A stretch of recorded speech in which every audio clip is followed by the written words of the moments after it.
All right, so today we're going to be taking a deep dive into Bhutanese layer farming. Oh, cool. Yeah, we're going to be checking out a 2024 study, Okay. Challenges and Prospects of Layer Farming in Punakha and Serang districts.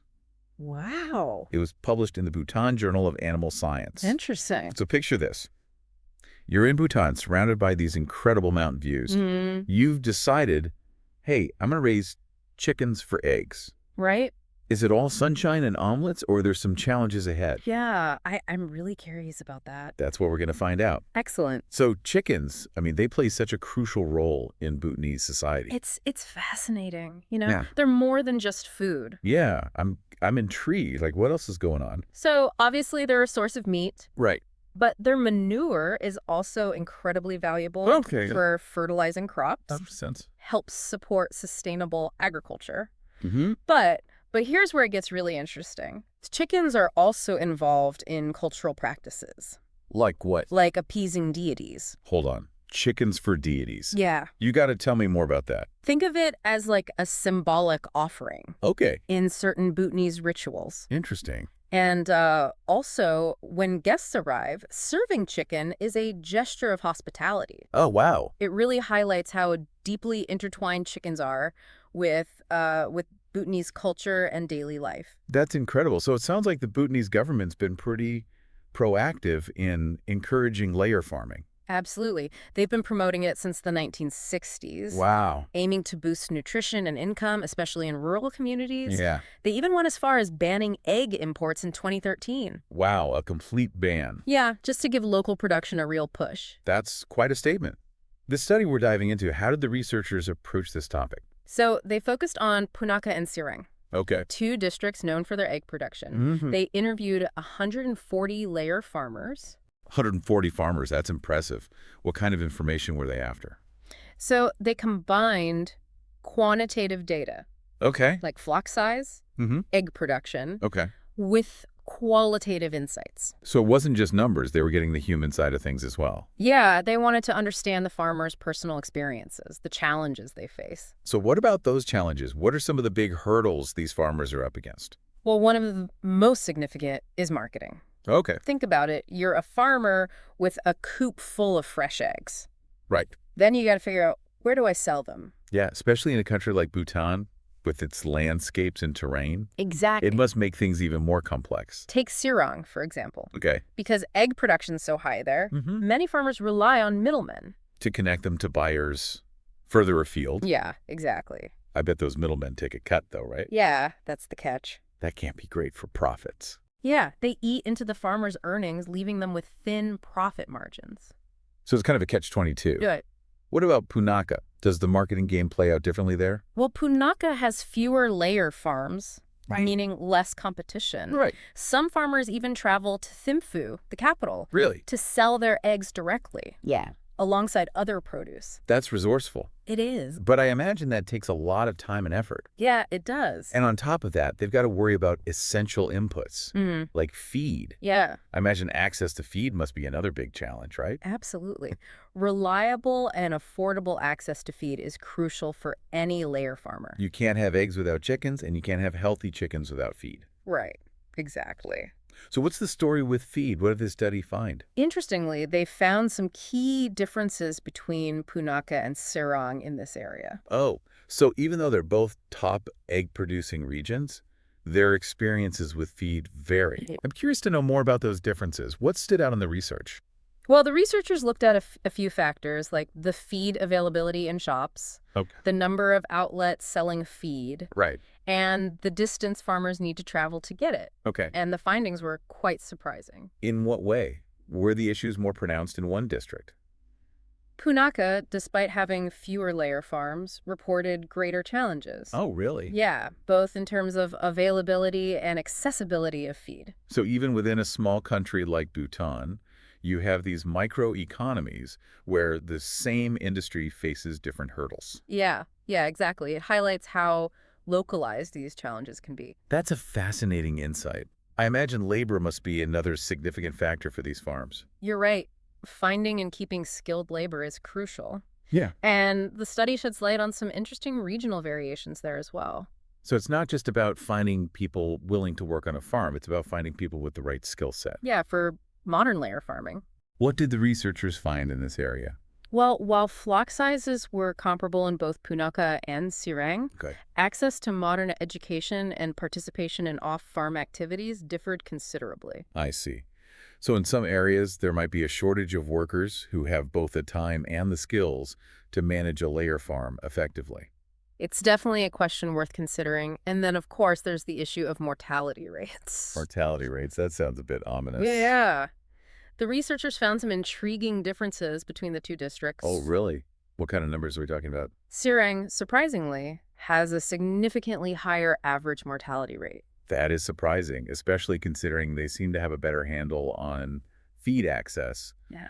What do the farmers say about this? What are they attributing these losses to? Well, they pointed to a few key culprits, including extreme weather conditions. Oh, right. Both the heat and cold in Bhutan can be harsh on chickens. Yeah. Diseases are another major concern, Okay. with white diarrhea and paralysis being mentioned frequently. So it's a combination of environmental challenges and health issues. Right.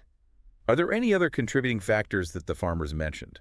Yeah, maintaining proper biosecurity Okay. and providing adequate health care for their chickens are also proving to be challenges. What does biosecurity entail on a layer farm? I'm not sure I fully understand the term.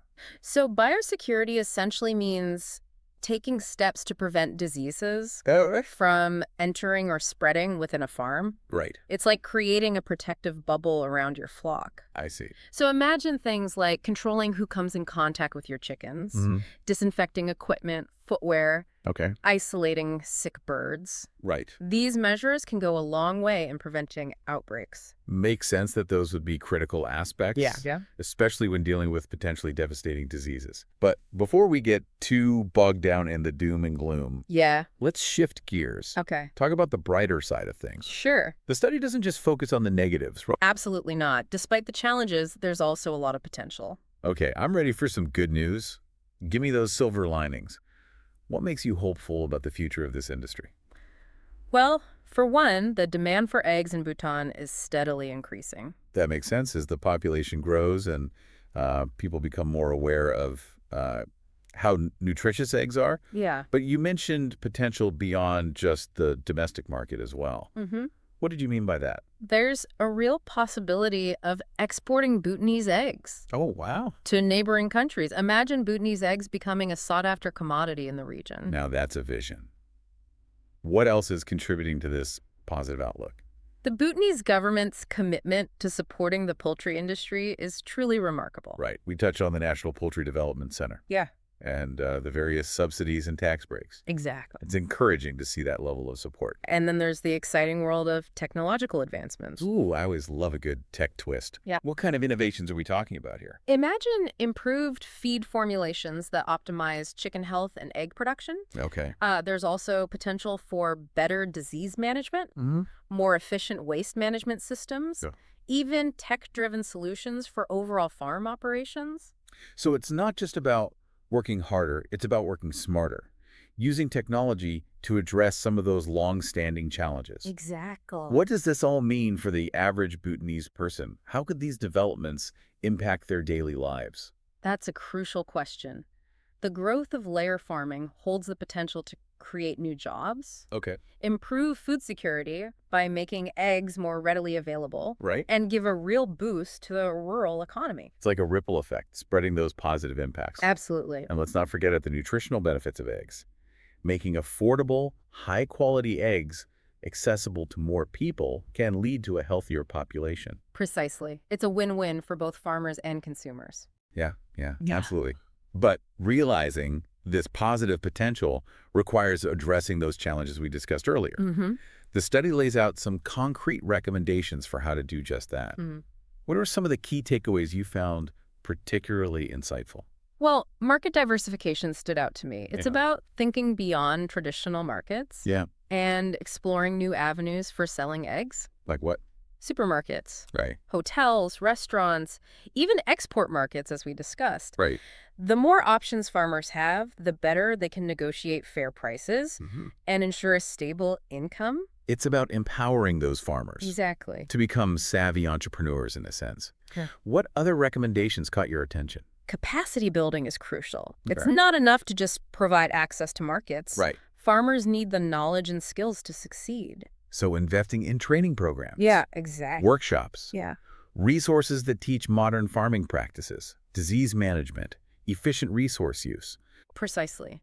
It's about equipping farmers with the tools they need to thrive. Another critical area is improving access to inputs. Okay. We talked about feed earlier, but this extends to things like vaccines and equipment as well. So ensuring those essential supplies are readily available at prices farmers can afford. Absolutely. That's got to be a top priority. This could involve strengthening existing supply chains, Okay. creating cooperative networks among farmers to bulk buy supplies, Mm-hmm. and even exploring alternative feed sources Interesting. to reduce dependence on imports. It's about building that supportive ecosystem for layer farming, Yeah. one that provides the necessary resources, Yeah. infrastructure for success. Speaking of infrastructure, the study also highlighted the need for upgrades in that area. Yeah, investing in better roads, transportation, and cold storage facilities Right.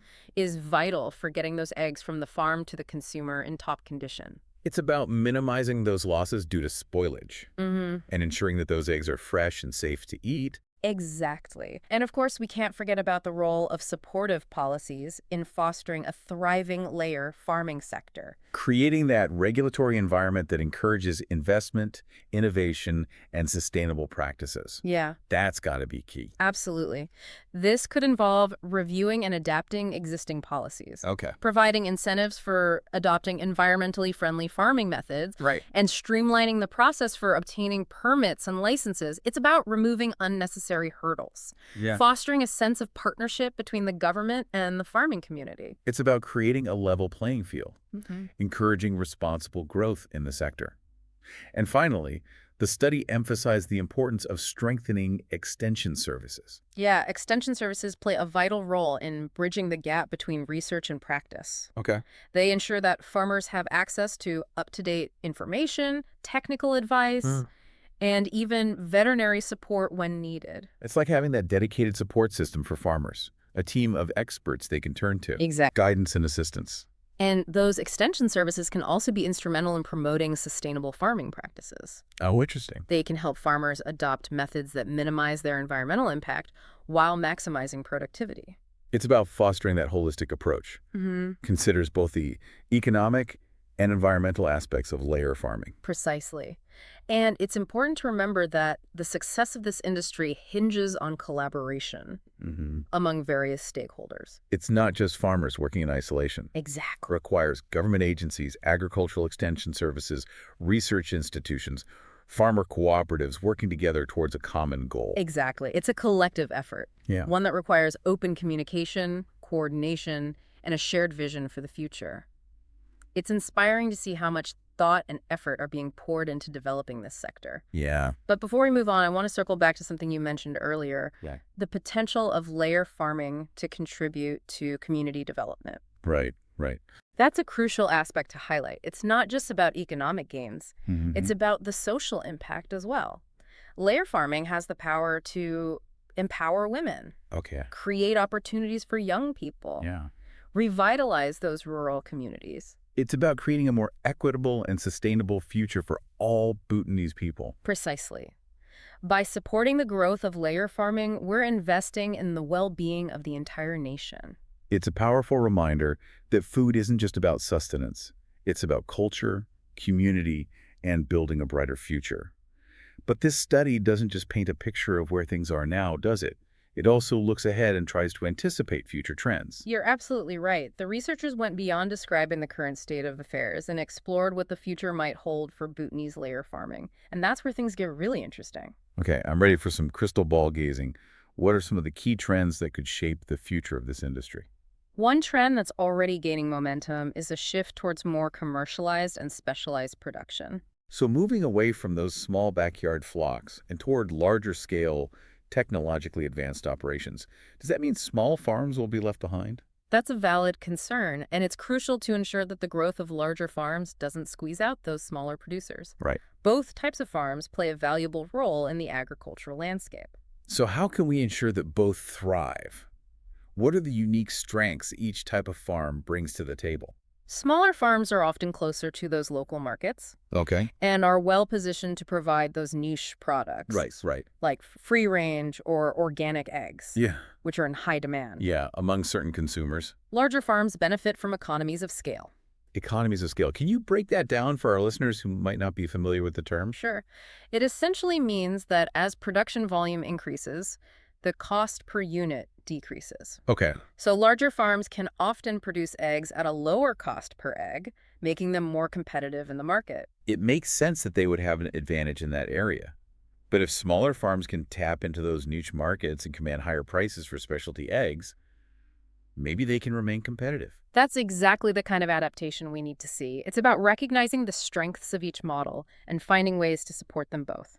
Another trend to keep an eye on is the rising consumer demand for safe, high-quality food. Right. It's not just about quantity anymore. It's about quality and peace of mind. Precisely. And this presents a real opportunity for Bhutanese layer farmers. They can capitalize on this trend by positioning themselves as providers of high-quality, sustainably produced eggs. It's about building a brand reputation that resonates with those values-driven consumers. Exactly. But how do you go beyond just saying your eggs are high quality? Right. How can farmers prove that to those skeptical consumers? Transparency and traceability are becoming increasingly important. Consumers want to know the story behind their food. Where did those eggs come from? How were the chickens raised? What practices were used to ensure their quality and safety? It's about giving consumers that window into the farm, Yeah. letting them see firsthand the care and attention that goes into producing their food.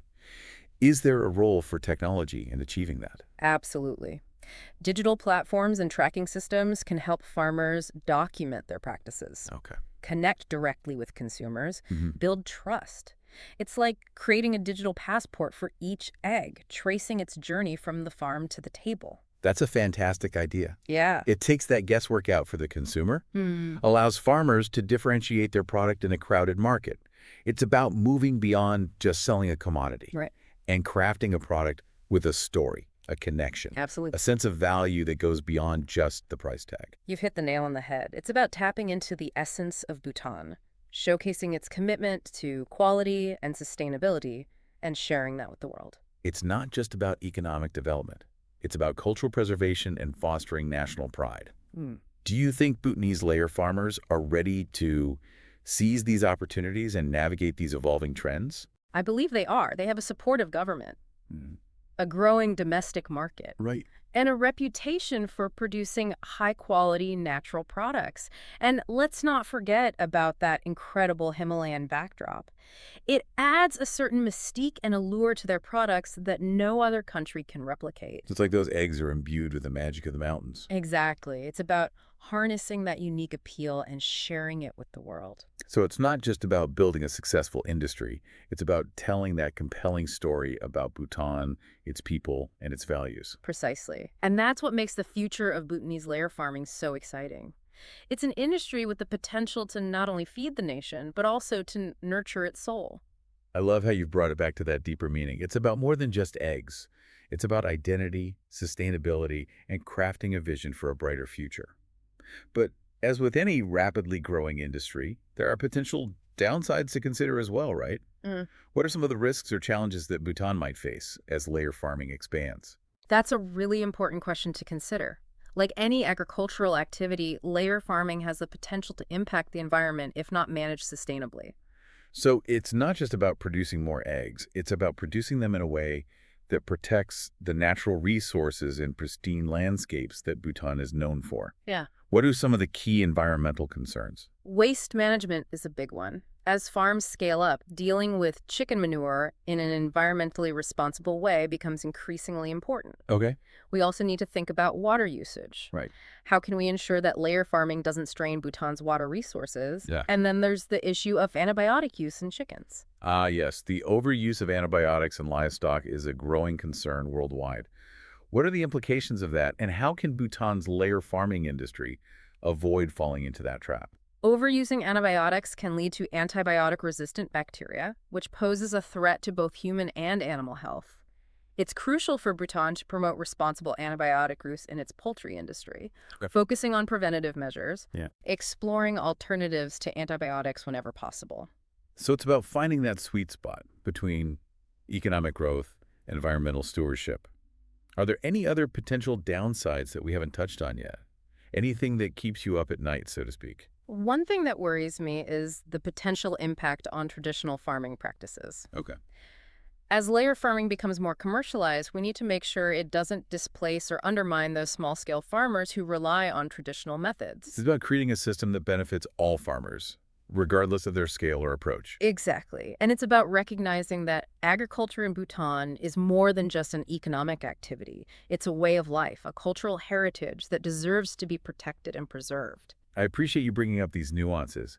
It's a reminder that progress isn't always linear, and there are often trade-offs and unintended consequences to consider. So how do we navigate these complexities and ensure that the growth of layer farming truly benefits all Bhutanese people? That's where those recommendations from the study become so crucial. They offer a roadmap for moving forward, Okay. addressing the challenges and maximizing the opportunities. It's not just about identifying the problems, it's about coming up with concrete solutions and putting them into action. And it sounds like those solutions involve a multifaceted approach, investing in infrastructure and technology, strengthening those extension services we discussed, promoting market diversification, and creating policies that encourage sustainable and equitable growth. Exactly. It's about building a supportive ecosystem for layer farming, one that empowers farmers, safeguards the environment, and contributes to the well-being of Bhutan as a whole. This deep dive has been such a fascinating journey. We've covered so much ground, from the nitty-gritty details of feed availability to the broader implications for Bhutan's economy, environment, and culture. It's been a pleasure exploring this topic with you, and I hope our listeners feel inspired to keep learning, asking questions, and engaging in thoughtful conversations about where their food comes from. I completely agree. But before we wrap things up, I have one more question that's been nagging at me. We've talked a lot about the people involved in layer farming, Yeah. the farmers, the consumers, the policymakers.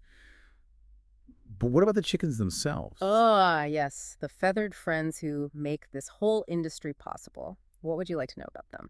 Well, I'm curious about the breeds of chickens used in Bhutanese layer farming. Are we talking about your typical supermarket egg-laying hens, or is there something more unique going on? That's a great question, and it actually touches on a point of debate Okay. within Bhutan's poultry sector. Okay. Traditionally, farmers have raised indigenous breeds of chickens, Right. birds that have adapted over generations to thrive in Bhutan's specific climate and conditions. So these are chickens that are like deeply connected to Bhutan's agricultural heritage, not some mass-produced breed you'd find anywhere in the world. Exactly. These indigenous breeds are known for being hardy and resilient, capable of handling diverse environments. But as the industry modernizes and grows, All right. there's this growing trend of using imported breeds, Okay. particularly those known for their high egg production rates. So it's a classic dilemma of balancing tradition with progress. It makes me wonder, what are the arguments for sticking with those indigenous breeds? Right. What advantages do they offer? Well, as I mentioned, their adaptability to the local environment is a huge plus. Okay. They tend to be more disease resistant and often require less intensive management Okay. compared to some of those imported breeds. That sounds like a real advantage for those smaller farms, Yeah. especially if they're trying to keep costs down. Yeah. Are there any other reasons why preserving these indigenous breeds is so important? Absolutely. There's the cultural value to consider. Yeah. These chickens are part of Bhutan's heritage, Yeah. a living link to their agricultural traditions. Losing these breeds would mean a loss of biodiversity and a blow to Bhutan's cultural identity. It's like losing a piece of what makes Bhutan unique. Are there any economic arguments for preserving these breeds? Is there a market for their eggs? There's a growing niche market for products from indigenous breeds. Okay. Consumers are increasingly interested in locally sourced heritage foods Right. that offer something different.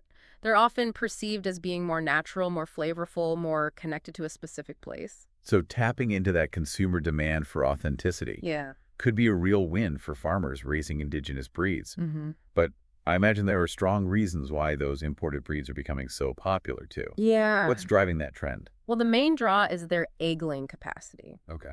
Breeds like the Highline Brown, for example, have Mhm. been specifically bred for maximum egg production, Right. which can significantly boost a farm's profitability. So it's about maximizing output to meet that growing demand for eggs, Yeah, especially as Bhutan's layer farming industry expands. exactly. Are there any other advantages to using these imported breeds? They're often more uniform in terms of size and egg production, Okay. which can streamline things Mhm. like feeding and management practices. So it's about efficiency and consistency, which makes sense from a business perspective, Right. especially for those larger commercial farms. Mm-hmm. But are there any downsides to using imported breeds that farmers should be aware of?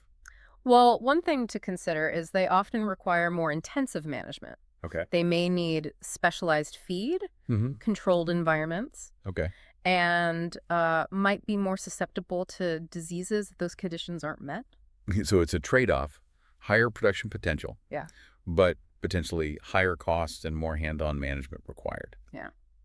It sounds like choosing the right breed is a complex decision for Bhutanese farmers. It is. There's no one-size-fits-all answer. Right. Farmers need to weigh the pros and cons of each approach. Yeah. Considering their own resources, goals, and values, it's like choosing the right tool for the job. But this decision has implications beyond just the individual farm level, doesn't it? You're right. It's a decision that can shape the entire industry. What are some of those wider implications that we need to be thinking about? Well, the choice of breeds influences everything, Okay. from feed production to marketing strategies. Right. It can impact the environment, the local economy, even the cultural landscape of Bhutan. It's like a domino effect rippling through the entire system. Precisely. That's why it's so crucial to approach breed selection thoughtfully and holistically, Mhm. considering not just the economic factors, but also the social, cultural, and environmental impacts. It's about making choices that align with Bhutan's vision for sustainable and equitable development. Exactly. This discussion about breeds has really added another layer of complexity to our deep dive. Yeah. It's a reminder that even something as seemingly simple as an egg has a fascinating story behind it. Mhm. A story that intertwines with history, culture, economics, and ethics. I couldn't agree more. It's through exploring this complexity that we gain a deeper appreciation for the interconnectedness of things. It's through asking those tough questions, considering different perspectives, and engaging these kinds of open dialogues that we can find solutions that work for everyone involved. Yeah. The farmers, the consumers, and even the chickens themselves. Well said. And I think that's a perfect note to end on. I agree. This has been an incredibly insightful deep dive into the world of Bhutanese layer farming. Yeah. We've uncovered the challenges, explored the potential, and I think, most importantly, gained a deeper understanding of the complexities and nuances involved in bringing that humble egg to our tables. It's been a pleasure sharing these insights with you, and I hope our listeners have enjoyed the journey as well. Me too. And to our listeners, we encourage you to keep those brains buzzing, Yeah. keep asking questions, and keep exploring the world around you. Who knows what fascinating deep dives await us in the future? Until next time. Keep exploring.